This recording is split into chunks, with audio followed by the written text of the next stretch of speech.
Olá, Olá, boa dá noite, pra né? ouvir? Eu Tá sempre tudo tenho normal? dificuldade. Oi? Tá tudo normal? Dá pra me ouvir? Dá pra me ver? Boa noite. Eu sempre tenho dificuldade de desligar esse dispositivo, enfim. Vamos Ah, iniciar, né? então tá. Eu sempre falo que iniciar é a parte mais difícil. Depois, quando a gente pega embalo, vai. Mas Uhum. iniciar é complicado. Tô um pouco ansiosa, mas vamos lá. Bom, a gente está aqui com o Gui, estudante de psicologia, pesquisador sobre sexualidade, poeta. O que mais? Gui? Se apresente para nós. Na, na vida profissional, professor.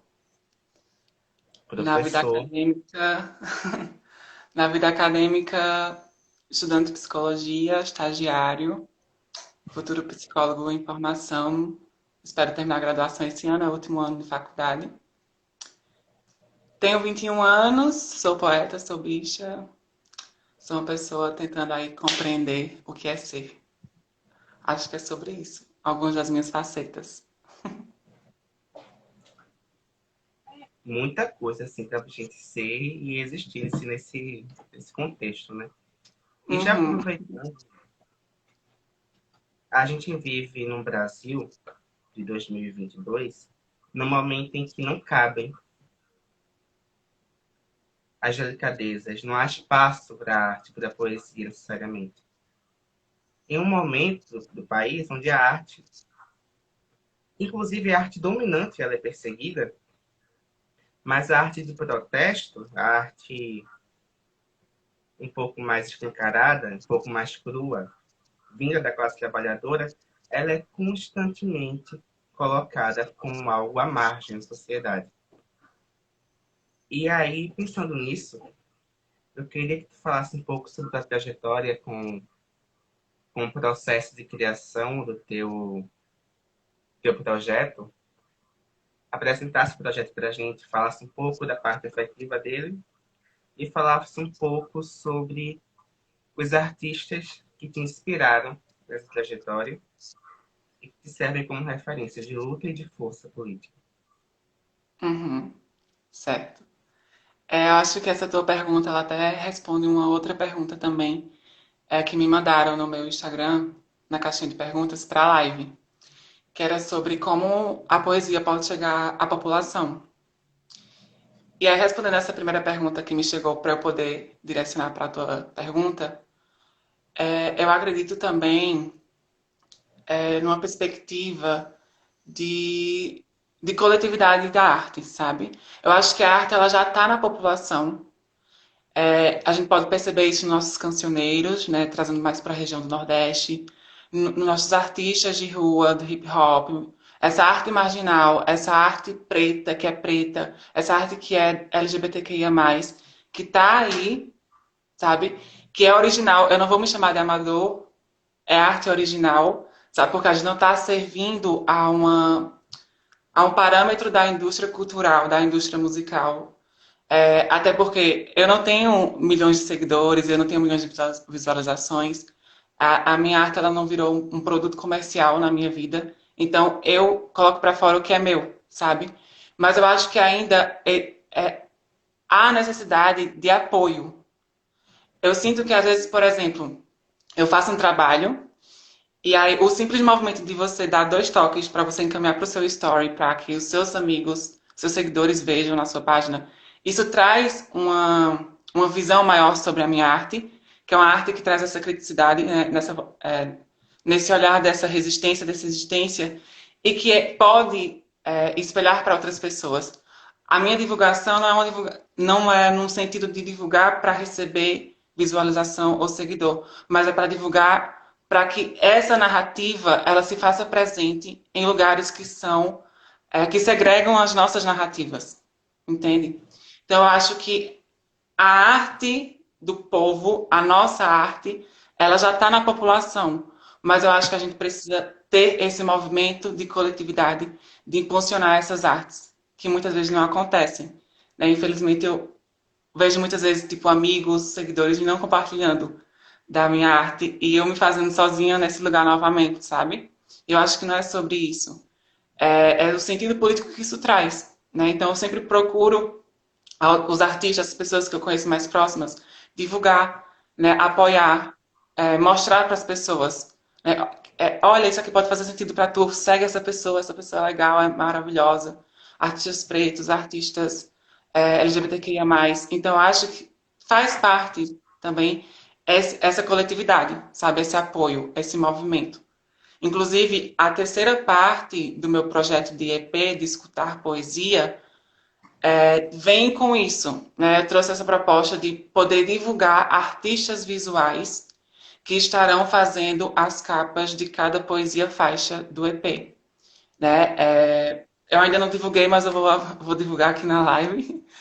O terceiro EP que vai se chamar Amar-se, né? O primeiro EP se chamou Vulnerável, o segundo EP Bicha, e o terceiro EP se chamará Amar-se, que faz parte desse ciclo, desse projeto que eu conceituei. E respondendo à tua pergunta, né, sobre essa questão do processo criativo, de como me chegou a escrever Bicha, eu acho que caminha desde o meu próprio processo de desconstrução, enquanto me identificar nesse lugar de bicha, nesse lugar de corpo dissidente que não se enquadra naquele padrão de gay heteronormativo que a sociedade quer, que o sistema com C, né, sistema, quer que nos apresentamos. Então, um grande marco na minha vida e na minha sexualidade foi justamente a Linda Quebrada, né, que eu conheço desde 2018 e ela está aí no BBB. A Lina, com o Pajubá, ela fez um corte narcísico na minha vida que foi muito profundo para me identificar enquanto bicha. As letras ali, elas não falavam elas falavam de uma sociedade machista, transfóbica, homofóbica. Elas se voltavam para esse público, né, cis e hétero, mas ela também se voltava para o próprio público LGBTQIA+. Né? Como assim, bicha? Você só quer ficar com os padrões? Como assim, bicha? Você está fugindo do seu afeminado? Como assim você está fugindo disso, do que é você? Sabe? Cadê essa apropriação na vida, na existência? Então, o álbum Pajubá, da Linda Quebrada, me fez refletir profundamente com a minha intimidade e poder realmente, eu digo que assim, sair do armário é um pequeno passo, porque a gente vive dentro de vários armários, sabe? Então, com o passar do tempo, a gente vai quebrando e quebrando mais armários e mais armários, porque a gente vive dentro de armários diversos. Então, me identificar nesse processo de bicha, o meu EP Bicha foi muito mais inspirado, não foram por gays, foram por travestis, né? Artistas travestis que eu acompanho e que falam desse lugar do ser afeminado, da bicha, da travesti, de que é esse lugar dissidente, né? E que me representa, sabe? A Pablo Vittar também é uma inspiração para mim, né? Nesse sentido do afeminado, de se colocar, né, enquanto possibilidade de várias formas de ser homem. Então me inspirou também bastante na escrita e colocar para fora o que eu não via sendo dito, sabe? Colocar o não dito para fora. Como assim? Eu não via minhas experiências sendo narradas.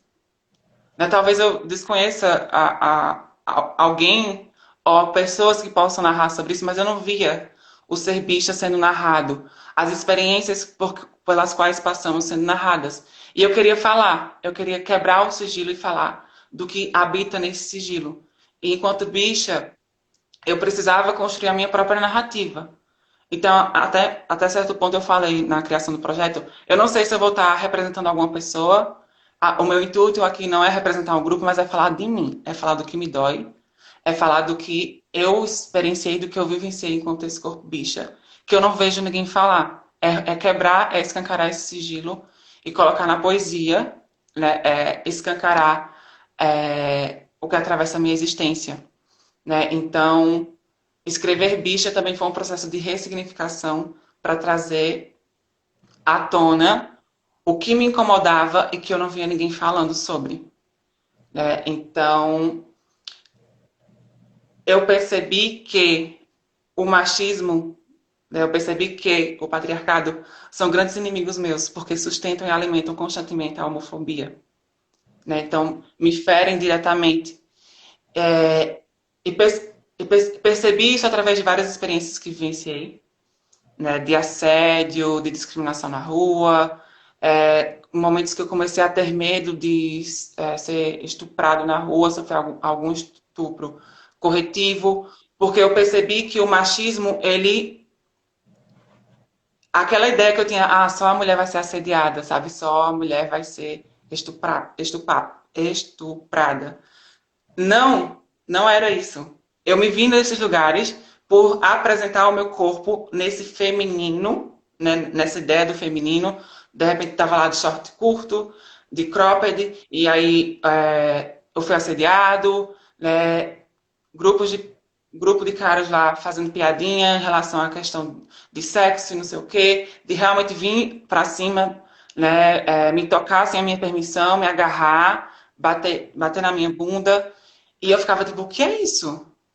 Né? O que é isso que está acontecendo? Né? A sociedade me disse que isso só acontecia com a mulher. Mas está acontecendo comigo porque eu estou mostrando nesse imaginário esse feminino. Então eu também sou alvo desse machismo que quer esse feminino submisso ao seu desejo. Que quer esse feminino fraco, né, que quer esse feminino para ser usado. Ele é bicha, ele vai querer chupar rola, ele vai querer dar o cu. E, tipo, não é sobre isso, sabe? Não é isso. Sou eu expressando meu corpo da forma que eu me sinto confortável, né? E passando essa ideia de passividade, de querer ser agredido, de querer ser assediado e ser violentado. Então, tudo isso me impulsionou a me perceber nesse lugar de bicha, a perceber que o feminino ele não está somente ligado ao corpo fêmea, né, mas é que é uma construção social que influencia diretamente as relações homossexuais, bissexuais e de outras orientações sexuais que se direcionam também ao corpo masculino, entre aspas. Então, tudo isso, enquanto revolta, enquanto vivências e experiências que eu tive, foram fruto para a criação do EP Bicha, nesse movimento de gritar o que eu queria escancarar. Não sei se me fiz entender. Foi, assim, uma das respostas mais completas que eu já recebi. Mas, pensando um pouco por um viés historiográfico, quando a gente pega ali século XX, década de 60, e a gente vê os movimentos como os de Stonewall acontecendo, como o da Argentina acontecendo, e pessoas que a sociedade entendia enquanto seres desviantes da norma, por estarem se apresentando em corpos que, em tese, para eles, naquela época, eram masculinos, mas que se feminizavam, que se colocavam nesse posto de feminilidade, e que estavam ali reivindicando agora seus direitos de existir, por exemplo, de trabalhar, para além daqueles corpos que a gente já conhece do movimento histórico, que eles existiam por debaixo dos panos, como em Stonewall, porque não queriam ser expostos, não queriam ser colocados na sociedade de maneira tal que aquilo ameaçasse suas posições de poder, que são justamente essas zonas que o patriarcado ele ergueu sobre a figura masculina e que não necessariamente são delegadas por uma questão de competitividade, por uma questão como é que eu posso falar de uma forma um pouco mais didática, dessa pessoa realmente poder saber fazer a coisa, dessa pessoa realmente ter competência naquilo que ela faz, muitas vezes é delegada por uma questão de puro sexismo. E aí a gente vai ter várias correntes do movimento feminista falando sobre isso, mas no Brasil existe uma outra possibilidade, que é justamente esse engajamento feminino, não na figura da mulher cis, branca, mas na figura das mulheres trans, travestis, negras e periféricas, que estavam vivendo no Brasil e que tiveram a sua existência colocada enquanto termo pejorativo e ressignificada via luta e processo histórico. E aí vem uma questão um pouco mais academicista. Porque, enquanto você é psicólogo, eu sou historiador, está tentando, pelo menos, está nesse processo de... Enquanto acadêmicos, a gente percebe que tanto a língua ela se modifica com o processo histórico, quanto as questões de um tempo, psicológicas e sociais de um tempo, elas se modificam via luta e processo histórico para darem conta de tentar, pelo menos, apontar as contradições que essas pessoas estão vivendo nesse tempo. E um dos processos mais contraditórios dentro do próprio movimento LGBT, dentro das próprias discussões de gênero, é a negação total que alguns grupos têm de uma terminologia de gramática ou de gênero que faça com que certos corpos que estão dentro do movimento LGBT, que é aquela siglazinha, os corpos não binários, por exemplo, eles têm um reconhecimento gramatical e oral da sua existência. E aí, cabe apontar aqui que esse mesmo grupo é o grupo que, por exemplo, um exemplo muito clássico, elege uma diva do sexo feminino, cis e branca, na maioria das vezes, por suas posturas um pouco mais contraditórias acerca do próprio movimento. E essa pessoa do nada se transformou num ícone pop. E eu te pergunto, dentro de um olhar um pouco mais enviesado, as possibilidades dessas barreiras que existem entre os setores do movimento, elas podem ser tanto denunciadas na arte, como faz ali na Quebrada, quanto especificadas psicologicamente, enquanto uma reação, enquanto um processo de recalque, ou é o puro e velho fascismo brasileiro, agindo de forma que esses corpos eles não se percebam integrantes de um mesmo setor oprimido. Que pergunta, hein? Primeiro, eu só vou fazer uma consideração, porque tu falou recalque. E aí, recalque é uma linguagem psicanalítica. E aí, quanto acadêmico, eu falo numa linguagem existencialista e fenomenológica. Fenomenologia existencial heideggeriana, né? São correntes filosóficas das quais eu bebo. Tanto na academia, quanto também para a minha vida artística, porque me atravessa enquanto pessoa, me atravessa enquanto poeta. E quanto sentido de vida também, né? Hoje eu olho para a vida de um olhar muito mais existencialista, né? Então, nesse sentido, a gente poder perceber essas questões desses grupos, dessas denominações, é até a pergunta que tu me direciona, né, é um pouco até inquietante, porque eu venho justamente questionando, né? Eu me questiono muito, né, sobre os termos, sobre esses moldes, essas formas que vão se colocando de grupo, de determinar o que é ser, o que é o gênero, né, o que é o sexo, e dar nome a tudo e a ter que nomear tudo, né, porque isso me reverbera muito. A psicologia é uma ciência, né, uma ciência muito jovem. E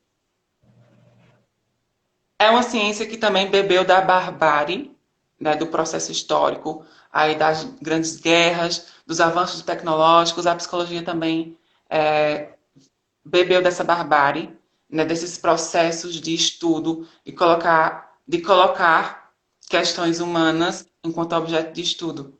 Então me inquieta também muito pensar sobre quanto a psicologia ainda é retrógrada nesse sentido de pensar questões de sexualidade e de gênero, pois foram, infelizmente, continuam ainda sendo muito patologizadas. Né? Quando a gente vê aí discursos de reorientação sexual, discursos de patologização, né, de sexualidades, de detalhes de gênero. Então, é um processo ainda muito grande a se fazer. Né? Eu posso dizer que a academia ainda é extremamente higienista, ela censura debates que dizem respeito a racismo, a sexismo, a LGBTQIA+, questões de sexualidade, a questões dos povos, né, indígenas, quilombolas. A psicologia ainda ela está moldada naquele viés europeu, né, e estadunidense. A gente ainda precisa ainda vestir muito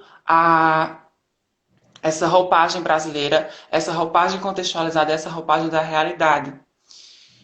E pensar nessa questão dessas barreiras entre os grupos, né, desses grupos do LGBTQIA+, dessas questões da linguagem, né, da neolinguagem, da linguagem neutra, de pensar que na própria comunidade existem todos esses vieses de representação que muitas vezes exclui, né, que é transfóbica, que é bichafóbica, né, que é lesbofóbica, é muito complicado.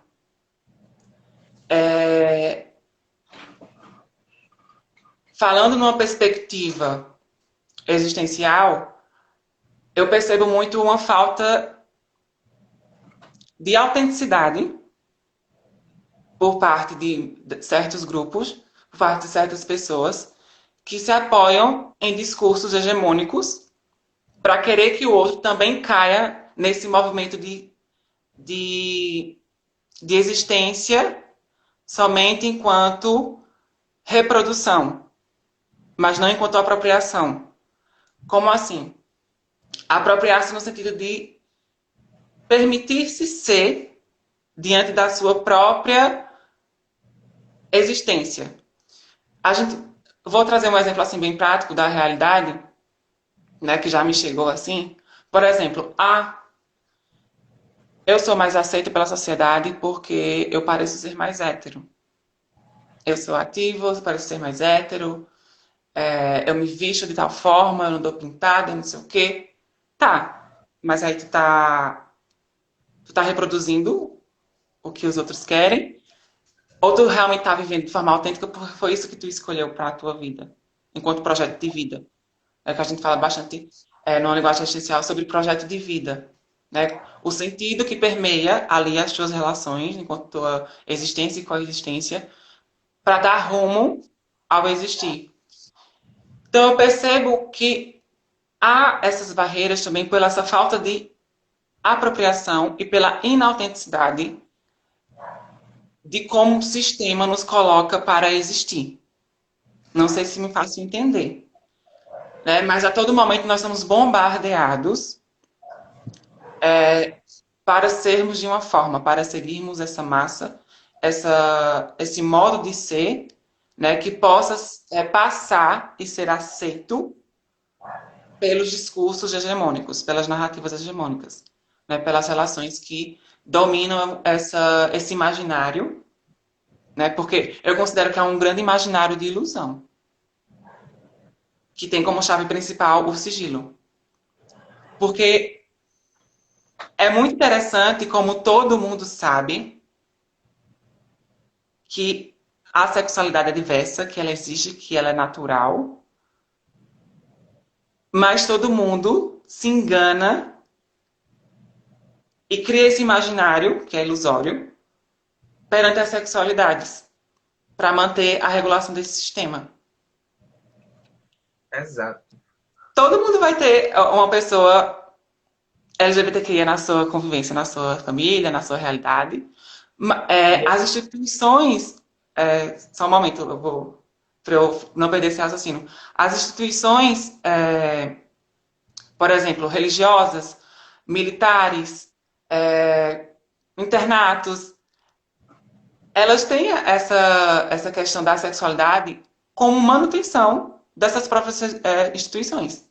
Todo mundo, nas prisões, por exemplo, todo mundo sabe que ali tem relações homoafetivas, né? Relações lésbicas, todo mundo sabe, mas todo mundo finge que não existe. Ninguém fala nisso, se mantém no sigilo, sabe? Então parece que o sigilo, ele vem nisso como um ataque para se defender.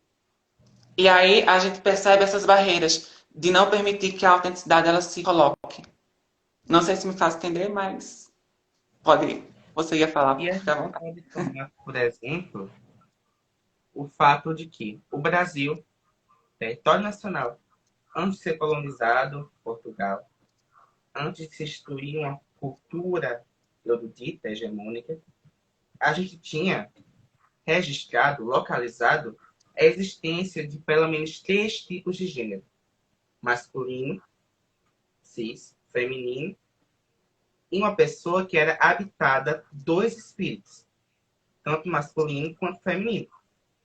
Isso é uma questão basilar das sociedades brasileiras, entre muitas aspas, da época, das sociedades nativas daqui.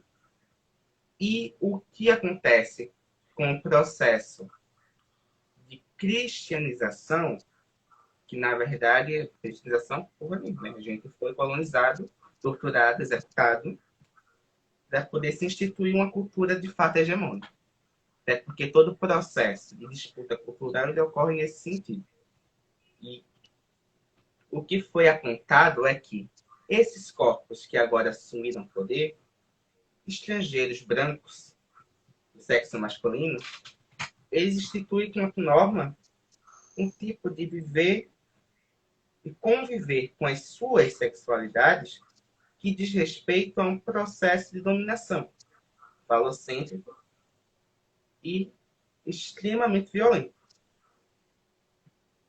Não é de se espantar, por exemplo, que durante todo o processo histórico brasileiro, algumas práticas, tanto sexuais quanto de postura, elas foram adotadas enquanto uma espécie de cultura residual, enquanto uma manifestação cultural corpórea, e aqui eu falo cultural no sentido materialista da palavra, no sentido de cultivada, que se mantiveram baixo da norma hegemônica, mas sofrendo reação direta do que é estabelecido enquanto vivência. Aí a Judith Butler ela vai falar um pouco sobre essa instituição dos papéis de gênero nas sociedades que foram europeizadas, né? Que foram colonizadas. Mas para o Brasil, para a América Latina, ainda existe esse outro viés discordante, que não é um corpo queer, porque esse termo é extremamente americanizado e fala exatamente sobre um período histórico de uma determinada época, mas é um corpo que já existia desde antes da colonização e agora a gente precisa alocá-lo não mais como um termo pejorativo, que é a forma que as pessoas utilizavam o termo bicho, o termo travesti até hoje, mas como uma possibilidade de existência, uma possibilidade de resistência.